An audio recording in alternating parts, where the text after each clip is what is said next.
In this video, I'm going to be showing you a step-by-step tutorial on how to make a custom phone strap using freshwater pearls.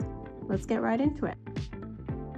Begin by stringing the beads that you're using on your wire. I'm using a 0.018 inch by 0.46 millimeter steel wire, and it's a 49 strand wire, which means it has 49 little steel wires twisted inside of this one piece of wire. Something that helps a lot before starting to string your beads is to snip just the end of the wire at a clean, smooth slit. This is going to help it be easier to string your beads onto the wire.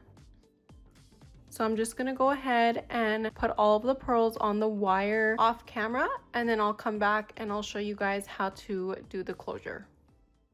Now that I have the pearls strung on the wire, I'm going to be attaching a stainless steel wire guard, which is item number SSP 1285, as well as 2 crimp beads on each side of the wire. First, I'm going to begin by attaching the 2 crimp beads on the wire.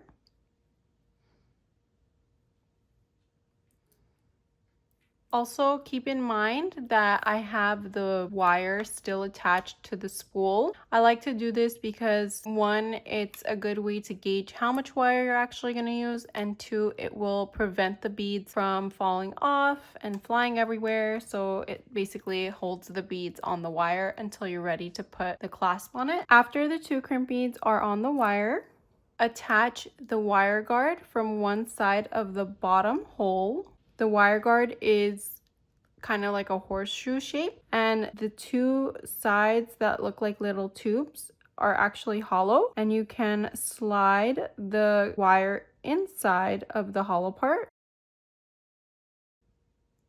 just like that, and then take the wire and string it back into the opposite side of the wire guard. So far, it should look like this. The purpose for a wire guard is to protect the wire so that it doesn't come in contact with any other metals on the end, so it prevents it from breaking. This is a super important tip because I do want to show you an example of a wire that did not have a wire guard and was coming in contact with a metal piece on the wire, which eventually caused the wire to break and snap. Next, you're going to want to take that wire and string it back into the 2 little crimp beads that you had attached originally onto the wire.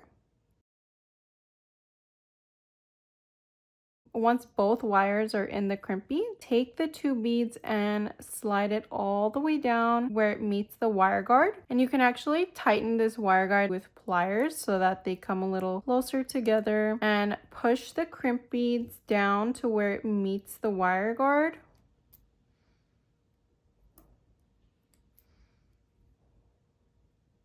And so far it should look like this. Next, utilizing a crimper tool, you want to begin by pressing the crimp bead down on the bottom part of the crimper tool that looks like a heart. Essentially, what's happening to the crimp bead on the wire is you're making a little heart shape.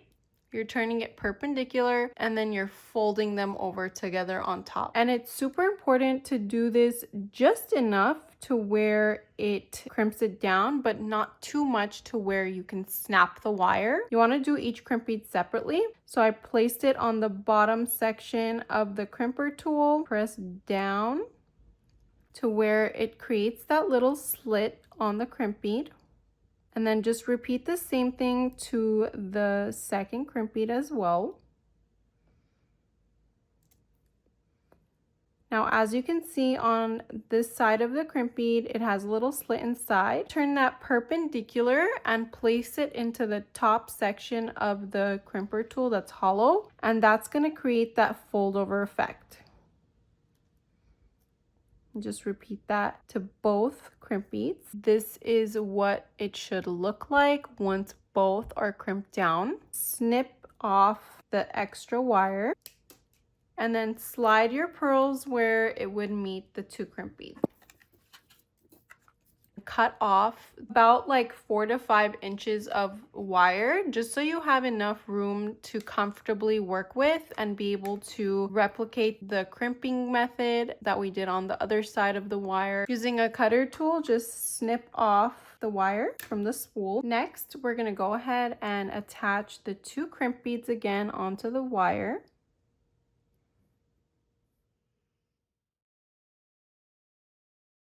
Then attach the wire guard from one side onto the wire, and then slide that down to where it meets the 2 crimp beads, and take the edge of the wire and put it back into the other side of the wire guard.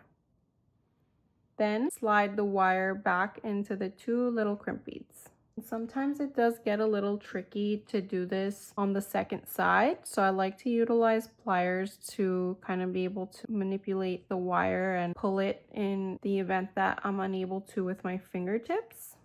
And then I like to hold the wire in the middle of the wire guard, pull the wire so that it meets the edge of the pearls, because you don't want there to be too much space here to where the beads are moving around too much. But another really important thing to factor in is before you crimp off the second side, you want to test the pearls and make sure that there's not too much tension on the wire between them. You want it to be fluid and easily bendable, because if there's too much tension on the wire, that could also cause the wire to snap. So once you've checked that, you can go ahead and repeat the same thing to this side. First, you want to tighten this up, because in my opinion, it's more of a sleeker look.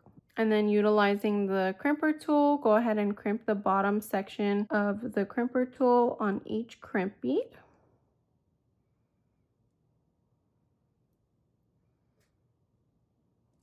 Then turn that perpendicular and press the top section of the crimper tool on both crimp beads to fold those over on top of each other. Snip off the extra wire. And so far, both sides should look like this.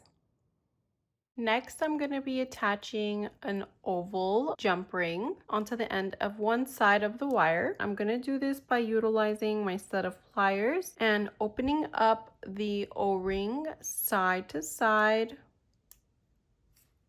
just like this. Then attaching it onto the end of one of the wire guards.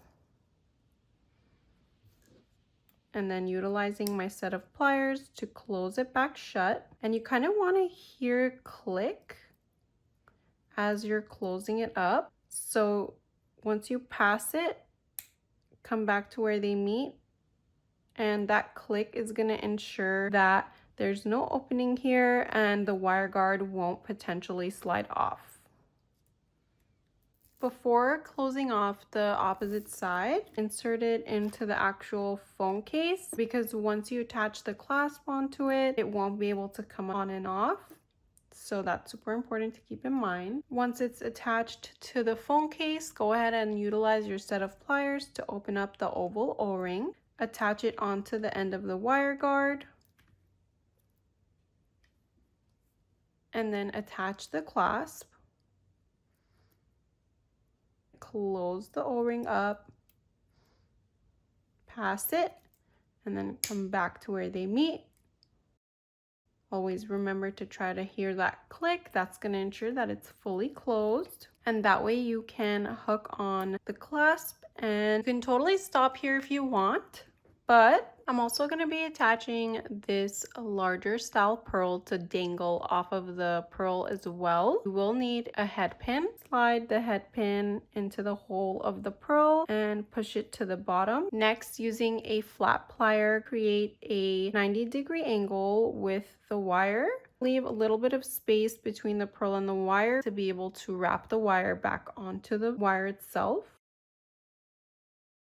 Go ahead and create that 90-degree angle. Then using a round nose plier, kind of more towards like the middle to top section, you want to begin to bend and create a curve on the wire. So it should look something like this. Next, I like to use another plier while holding the top section of the looped part and just begin to create that wrapped wire effect on the bottom.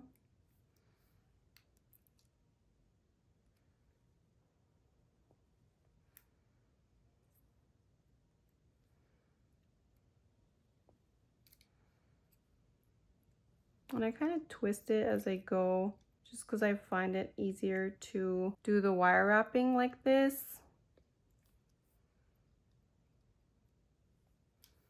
And also keep in mind, this head pin that I'm using is stainless steel, so it is a bit more difficult to bend and maneuver than brass wire. Once you have about 3 loops on the bottom, cut off the extra wire with your cutters. And I like to cover it because sometimes when you snip it, it like flies, and the last thing you need is a wire flying into your eye. So just be careful when you do that. There's a little piece of wire hanging out, so it's important to go back in with your plier and push that wire in so that it's not sticking out. And this is what it will look like once it's done.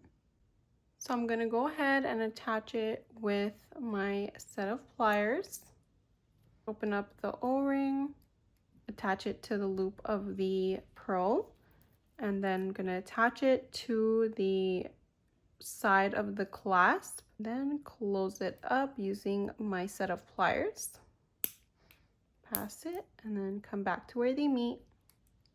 I'm also going to be attaching this really cute puffy heart charm. This is optional. You don't have to attach the heart pendant, but I wanted to show you guys what it would look like with that on as well.